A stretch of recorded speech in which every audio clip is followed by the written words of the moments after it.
વરાછા વિસ્તારમાં બનેલી ફૂડ પોઈઝનિંગની ગંભીર ઘટના બાદ સુરત મહાનગરપાલિકાનું આરોગ્ય વિભાગ હરકતમાં આવ્યું હોય તેમ શહેરના વિવિધ ઝોનમાં રેસ્ટોરન્ટ, ઢાબા અને ખાણીપીણીના એકમોનું સઘન ચેકિંગ હાથ ધરાયું છે. જે કતારગામ ઝોનના આરોગ્ય વિભાગે આંબા તલાવડી અને વેડ રોડ વિસ્તારમાં આવેલા અંદાજે 41 ઢાબા પર તપાસ હાથ ધરી હતી. તપાસ દરમિયાન કેટલીક જગ્યાઓ પર બિન આરોગ્યપ્રદ ખાદ્ય સામગ્રી મળી આવતા તેનો નાશ કરવામાં આવ્યો છે. સુરતના વરાછાની ફૂડ પોઈઝનિંગની ઘટના બાદ સુરત મનપાનું આરોગ્ય વિભાગ એક્શનમાં આવ્યું છે.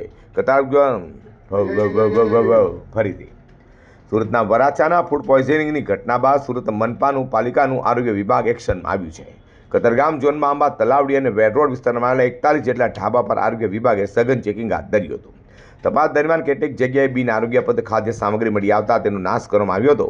ત્યારે સ્વચ્છતા અને મેન્ટેનન્સમાં બેદરકારી સામે ડીકે ઢોસા હાઉસ, સૂર્યા ઢોસા હાઉસ, અંગુરી રબડી અને સાઈ મલ્હાર ઢોસા હાઉસને સીલ કરવામાં આવ્યા છે. સુરતમાં ફૂડ પોઈઝનિંગની ઘટના બાદ હરકતમાં આવેલા સુરત મનપાની કડક કાર્યવાહીથી ખાણીપીણીના એકમોમાં ફફડાટ ફેલાયો છે.